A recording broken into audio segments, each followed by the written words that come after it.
আল্লাহ নামের সাহাবী হযরত আলী রাদিয়াল্লাহু তাআলা বলেন, আল্লাহ নবী বলেছেন, ও আমার সাহাবীরা তোমরা শোনো, কোন ব্যক্তি যখন কোরআন শিখে, ওই কোরআন যখন পাঠ করে, ওই কোরআন যখন তেলাওয়াত করে, শুধু তাই নয়, কোরআন যখন মুখস্থ করে, কোরআন শিখলো, কোরআন মুখস্থ করলো, কোরআন তেলাওয়াত করলো, এই কোরআনের মধ্যে আল্লাহ রাব্বুল আলামিন যা হালাল হিসাবে ঘোষণা করে দিয়েছে, ওই ব্যক্তি নিজের জন্য সেটা হালাল করে নিল।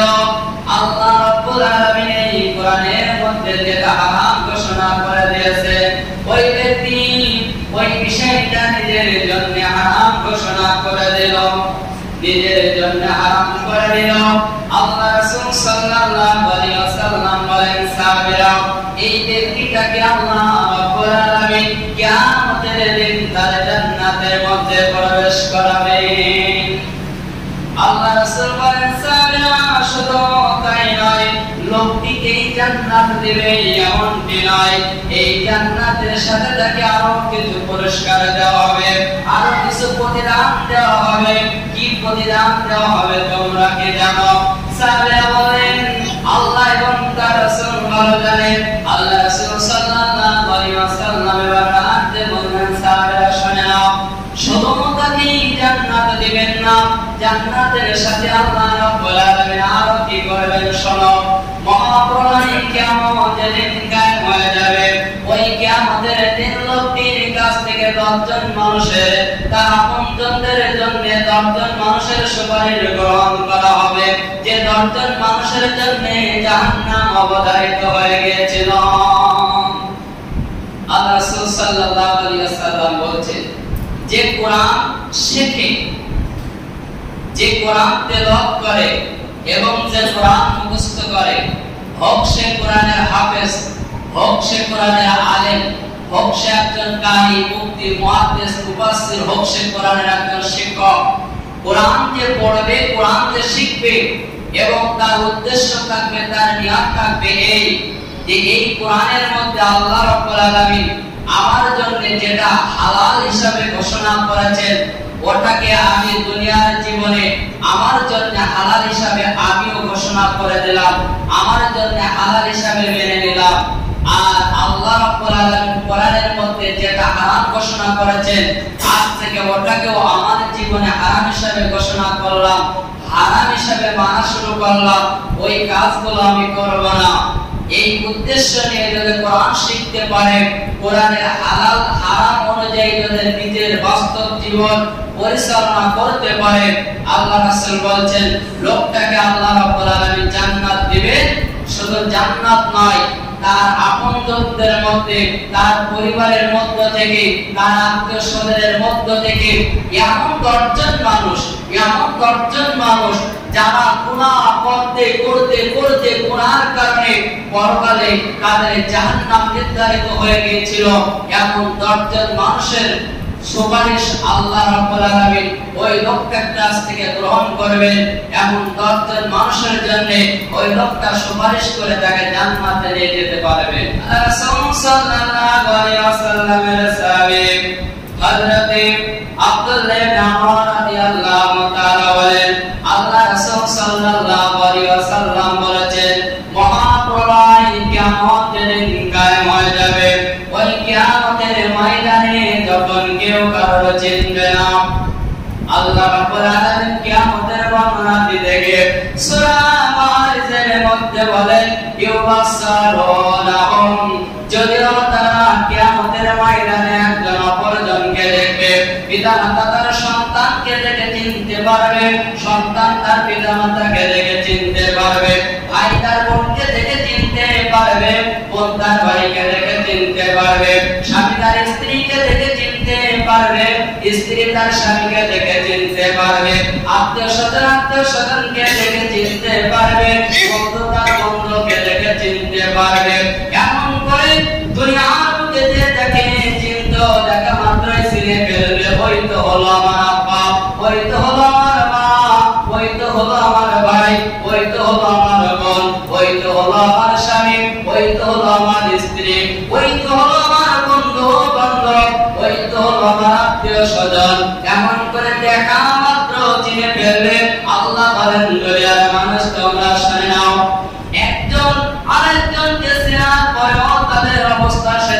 হবে শোনো।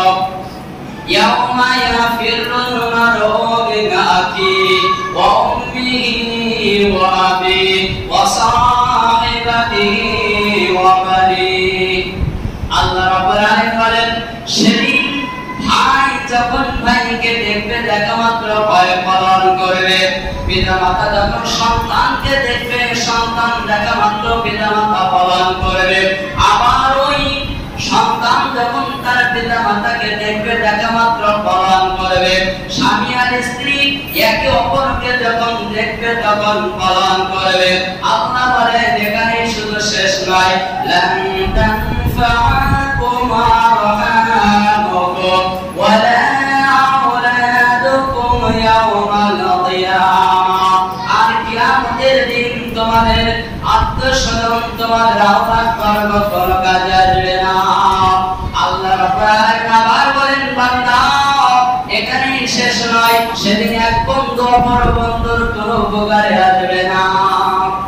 কিয়ামতের দিন এই দুনিয়ার যেমনি ভাবে আমরা একে অপরকে চিনি, একে অপরের সাথে পরিচিত, এই মানুষগুলো যখন কিয়ামতের ময়দানে উঠবে, ওটার সঙ্গে সঙ্গে একে অপরকে দেখার সাথে সাথে চিনে ফেলবে। চিনার পরেও আল্লাহ বলছেন যে একে অপরের কোনো পরিচয় দিবে না, ভয়ে তারা পালন করবে। তেমনি ভাবে কোন হিংস্র বাঘ সিংহের সামনে বনে যদি কোনো মানুষ পড়ে, সে তেমনি ভাবে বাঁচানোর জন্য ভয় পালন করে। আল্লাহ বলছেন ওই রকম ভয় পালন করবে, কেউ কারোর পরিচয় দেবে না। আল্লাহ নবী বলেন, সাহাবারা শুনে নাও, ওই মহাপ্রলয় কিয়ামতের দিন, ওই মুসিবতের সময়, যেদিন কেউ কারোর কোনো উপকারে আসবে না, কেউ যখন কারোর কোনো সাহায্য করবে না, দুটি জিনিস তোমাদের জন্য সুপারিশ করার জন্য চলে আসবে, দুটি জিনিস তোমাদের উপকার করবে আল্লাহর কাছে, দুটি জিনিস তোমাদের জন্য সুপারিশ করবে। একটা হলো তোমাদের রোজা, আর একটা হলো কোরআন। কোরআন এবং রোজা, ওই বিপদের সময় কেউ যখন পাশে আসবে না, কাউকে যখন পাশে পাওয়া যাবে না, এই দুটো জিনিস চলে আসবে মানুষের জন্য সুপারিশ করার জন্য। আল্লাহ রাসূল বলেন, ও সাহাবীরা তোমরা শুনে নাও, রোজা আল্লাহ জানাতে বলবেন, আল্লাহ আজকে তোমার এই বান্দা সম্পর্কে আমার সুপারিশ গ্রহণ করা লাগবে। তোমার এই বান্দাকে আমি দিনের বেলায় সমস্ত রকম পানার থেকে এবং সমস্ত রকম যৌনমূলক কর্ম থেকে বিরত রেখেছিলাম, অতএব আজ আমার সুপারিশ তোমার কবুল করা লাগবে, লোকটিকে জান্নাতে দেওয়া লাগবে। আল্লাহ রাসূল বলেন, সাহাবীরা সর্বশেষে আল্লাহ রাব্বুল আলামিন এক পর্যায়ে রোজার সুপারিশ কবুল করবে, লোকটির জীবনের গুনাহগুলো maaf করে দিয়ে জান্নাতে দিবে। এই কথা বলে আল্লাহ রাসূল বলেন, সাহাবীরা শুনে নাও, এবার কোরআন আমাকে ডাকতে বলবেন, আল্লাহ তোমার এই বান্দার সাথে আমার ভালো সুসম্পর্ক ছিল, তার সাথে আমার ভালো সম্পর্ক ছিল, সে রাতের আরামের ঘুমকে হারাম করে দিয়ে আমাকে তেলাওয়াত করে দাও।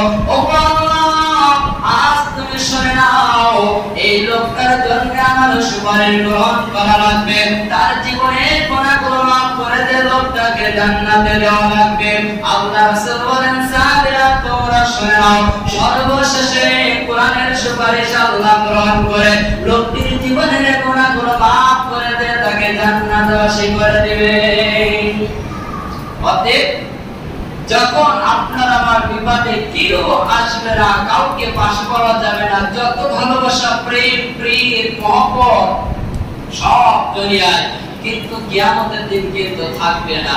সেই বিপদের সময় কোরআন এবং রোজা এই দুটো জিনিস আসবে আপনার আমার উপকার করার জন্য। এখন প্রশ্ন হলো, যারা কোরআন তেলাওয়াত না করতে পারে, যারা কোরআন না জানে, যারা কোরআন শিখেনি, 100 জনের মধ্যে 95 জন মানুষই তারা কোরআন পড়তে পারে না। এখন কোরআন যদি না পড়তে পারে, কোরআনের সাথে যদি বন্ধুত্ব না থাকে, কোরআনের সাথে যদি সুসম্পর্ক না থাকে, এদের জন্য কি আসবে কোরআন তেলাওয়াত করতে, সুপারিশ করতে? কোরআন কিন্তু আসবে না। ওই কিয়ামতের দিন যদি আপনি চান আমি কোরআনের কাছ থেকে সুপারিশ পেতে চাই, তাহলে কোরআনের সাথে বন্ধুত্ব করতে হবে। কোরআনের সাথে সুসম্পর্ক তৈরি করতে হবে। আপনাকে কোরআন শিখতে হবে, কোরআন মানতে হবে, কোরআন অনুযায়ী নিজের বাস্তব জীবন বাস্তবায়িত করতে হবে, পরিচালনা করতে হবে।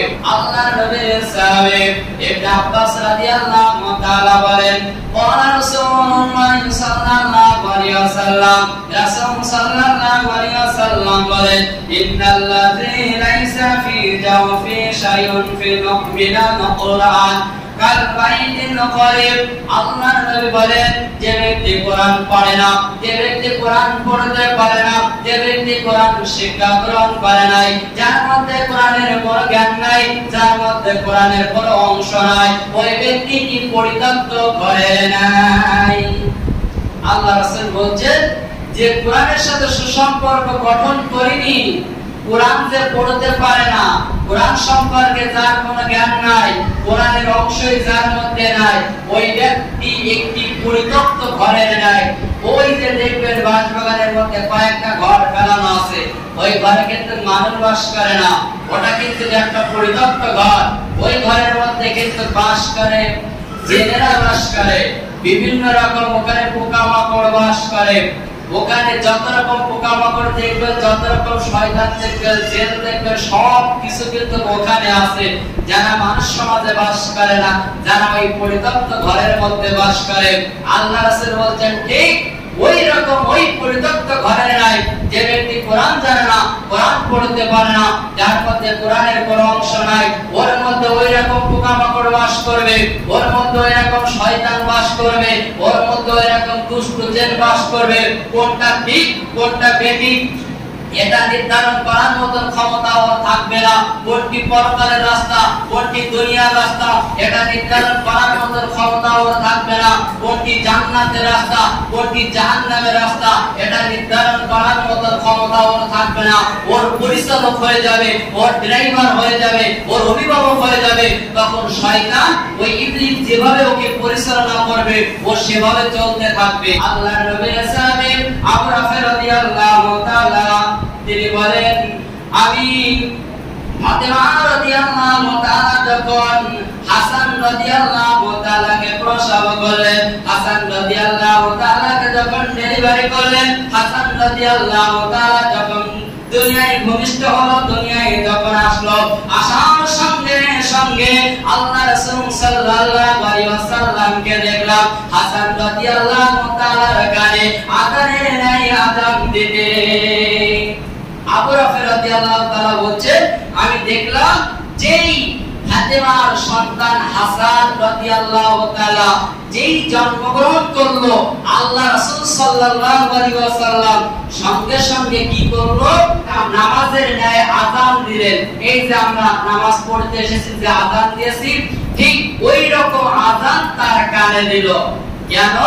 একটি হাদিসের মধ্যে আছে, আল্লাহ রাসূল সাল্লাল্লাহু আলাইহি ওয়াসাল্লাম বলেন, একটা নবজাতক সন্তান যখন দুনিয়ায় আসে, দেখবেন সন্তান আসলে কিন্তু আগে তার মাথাটা আসে, ও আল্লাহর সিজদা দিতে দিতে আসে, আল্লাহর গোলামি করতে করতে আসে, আল্লাহর তাসবিহ পড়তে পড়তে দুনিয়ায় আসে।